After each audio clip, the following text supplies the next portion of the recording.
శ్రీమాత్రే నమ. జయ గురు దత్తాత్రేయ నమ. ఈ వీడియోలో మనం వాస్తుశాస్త్ర రీత్యా గృహంలో నివసిస్తున్నటువంటి భార్యాభర్తల మీద వాస్తు ప్రభావం ఏ విధంగా ఉండబోతుంది అన్న విషయాన్ని మనం ఈ వీడియోలో పరిశీలించే ప్రయత్నం చేద్దాం.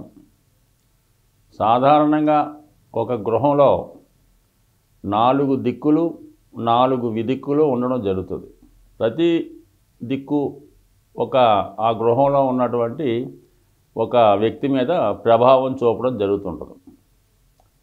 ముఖ్యంగా ఈశాన్య దోషం ఉన్నప్పుడు ఆ గృహంలో ప్రథమ సంతానం మీద, ఆర్థిక సంబంధించిన విషయాల మీద ఎక్కువగా ప్రభావం చూపడం జరుగుతుంటుంది. సరే, మన ప్రస్తుత టాపిక్ భార్యాభర్తల మధ్య విభేదాలకు కారణం కేవలం అది ఆగ్నేయ దోషం వల్ల ఏర్పడడం జరుగుతుంది. ఆగ్నేయానికి మరి శుక్రుడు ఆధిపత్యం వహిస్తూ ఉంటాడు.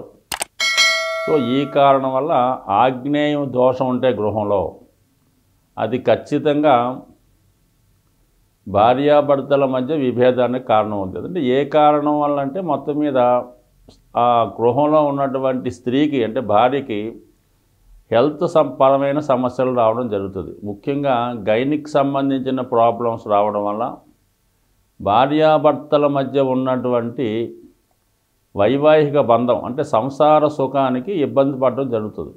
ఎప్పుడైతే భార్యకి అనారోగ్య సమస్యల వల్ల ఇతర కారణం వల్ల ఆవిడ బాధపడుతుంటే భర్త నెమ్మదిగా ఈ ఫిజికల్ సంబంధించిన కనెక్షన్ లేకపోవడం వల్ల చాలా సందర్భాల్లో అది వాడి సంస్కారాన్ని బట్టి ఒక వ్యక్తి అది మర్చిపోవడానికి డ్రింకింగ్ హ్యాబిట్ చేసుకుంటాడు.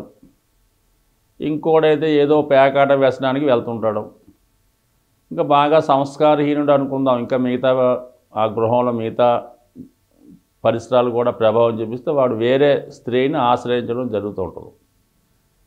సాధారణంగా భార్యాభర్తల మధ్య విభేదానికి కారణమైతే భార్యాభర్తల మధ్య వేరే స్త్రీ ప్రవేశించడానికి కారణం అవుతుంటుంది.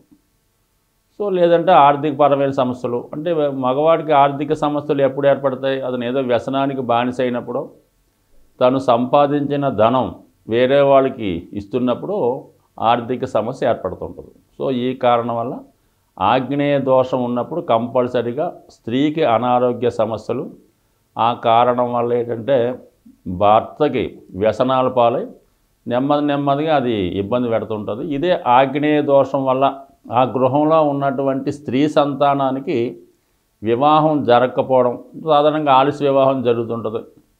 ఒకవేళ వివాహం జరిగినా సరే ఏదో కారణం వల్ల పుట్టింటికి రావడం జరుగుతుంటుంది అన్నమాట. అంటే ఒక సంవత్సరంలో ఒక 8 నెలలు పుట్టింట్లోనే ఉండడం జరుగుతూ ఉంటుంది. ఈ ఆగ్నేయ దోషం వల్ల ఈ విధంగా కూడా జరిగే అవకాశం ఉంది. సో అదే ఆ కుటుంబంలో ఉన్నటువంటి చిన్నవాళ్ళు పెద్దవాళ్ళని ఎదిరించడం జరుగుతుంటుంది, వాళ్ళ మాట వినకపోవడం జరుగుతూ ఉంటుంది. సో మరి ఆగ్నేయ దోషం ఏ విధంగా ఏర్పడవచ్చు అన్న విషయాన్ని మనం పరిశీలిస్తే సాధారణంగా గృహం చతురస్రంగా కానీ దీర్ఘ చతురస్రంగా కానీ ఉండవలసి ఉంటుందన్నమాట. సాధారణంగా ఉదాహరణకి తూర్పు ఎంట్రన్స్ అనుకుందాం, ఆగ్నేయంలో వంటగది పెట్టడం జరుగుతుంటుంది. కొన్ని సందర్భాల్లో ఏంటంటే కొద్దిగా ఆగ్నేయానికి సంబంధించినటువంటి రూము ముందుకు ప్రొజెక్ట్ చేయడం కానీ లేదంటే వెనక్కి రావడం కానీ జరుగుతుంటుంది. అంటే బార్డర్ని మించి లోనికి రావడం కానీ బయటికి వెళ్ళడం కానీ జరుగుతుంది. అదొక కారణం.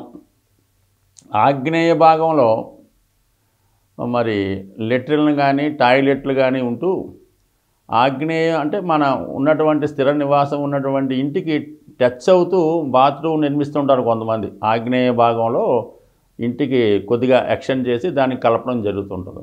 మరి కొన్ని ప్రాంతాల్లో అయితే ఈ సెప్టిక్ ట్యాంక్ సంబంధించింది ఆగ్నేయంలోనే తవ్వడం జరుగుతుంటుంది. సో ఈ కారణం వల్ల ఆగ్నేయంలో గొయ్య ఏర్పడినా, సెప్టిక్ ట్యాంక్ ఉన్నా, అలాగే ఈ బాత్రూమ్లు టాయిలెట్లు ఉన్నా కూడా కంపల్సరీగా ఇది ఆగ్నేయ దోషం కింద వస్తుంది. అలాగే సాధారణంగా ఆగ్నేయంలో మెట్లు కడుతూ ఉంటారు. ప్రహరీ గోడకి ఇంటికి మధ్యలో సాధారణంగా తూర్పు ఫేసింగ్ అనుకుని ఏ ఫేసింగ్ అని ఆగ్నేయంలో మెట్లు కడుతూ ఉంటారు. ఆ కడుతున్నటువంటి మెట్లు చాలా సందర్భాల్లో తూర్పు ప్రహరీ గోడకి కలిపి అంటే టచ్ చేసి కట్టడం జరుగుతుంటుంది. సో ఈ కారణం వల్ల కూడా ఆగ్నేయ దోషం ఏర్పడుతుంది. మరి కొంతమంది ఏం చేస్తారంటే ఈ మెట్ల కింద ఒక బాత్రూమ్ ఏర్పాటు చేస్తారంటే బయట నుంచి వచ్చేవాళ్ళు దాన్ని ఉపయోగించుకోవడానికి అనుకూలంగా ఉంటుందని 99% ఈ ఆగ్నేయంలో మెట్ల కింద బాత్రూమ్ ఏర్పాటు చేస్తారు.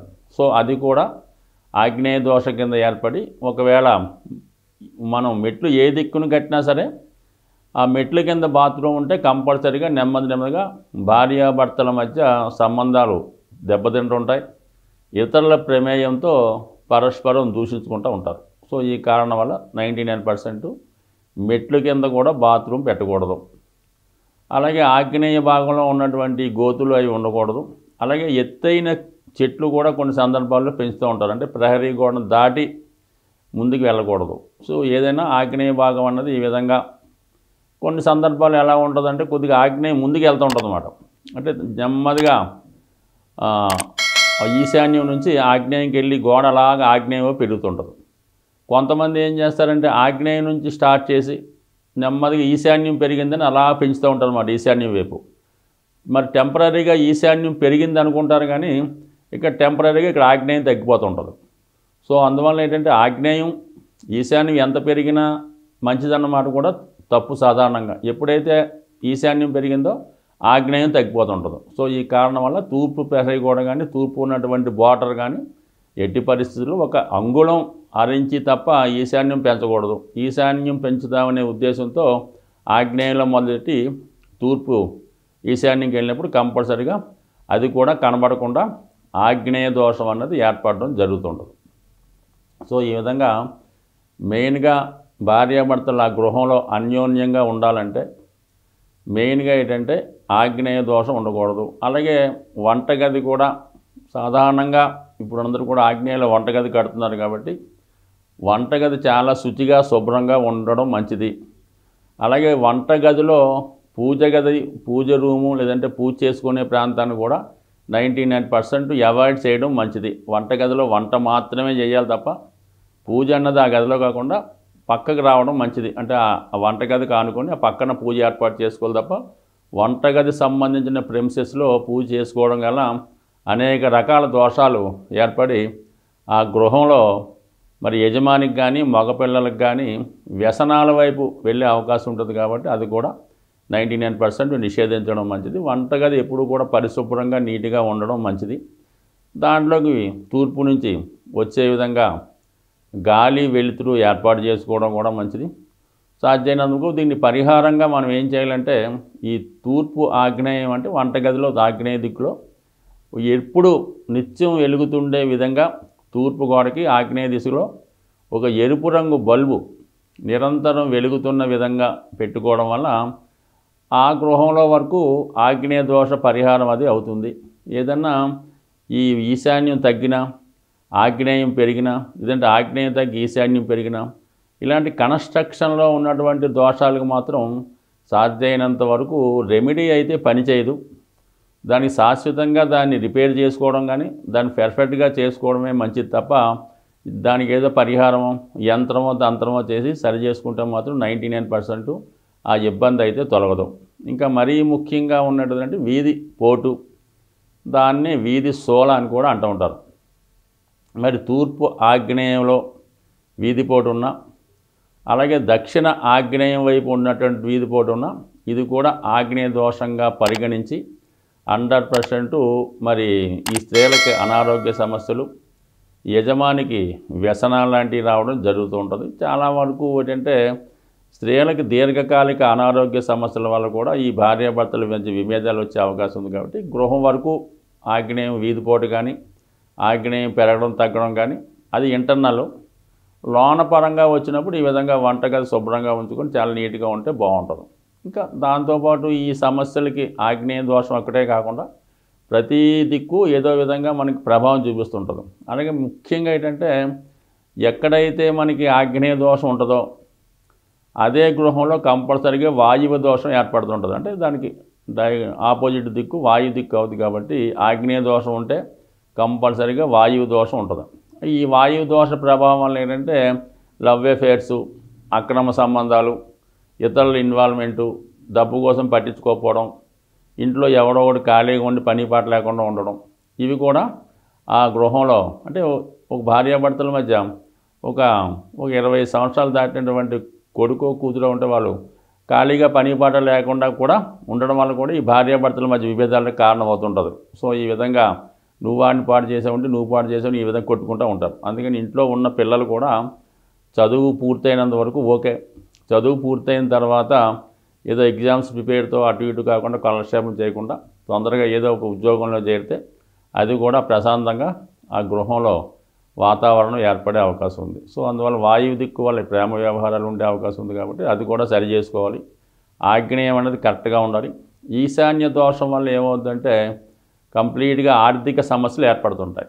సో దాన్ని కూడా కరెక్ట్ చేసుకోవాలంటే ఏదన్నా గృహంలో ఒక దిక్కు తప్పు వచ్చిందంటే పొరపాటు ఉంటే సాధారణంగా అన్ని దిక్కులో కూడా పొరపాటు ఏదో విధంగా ఏర్పడడం జరుగుతుంటుంది. సో ఈ కారణం వల్ల ముఖ్యంగా భార్యాభర్తలు అన్యోన్యంగా ఉండాలంటే కంపల్సరీగా ఆ గృహంలో ఆగ్నేయ దోషం లేకుండా ఉండాలి.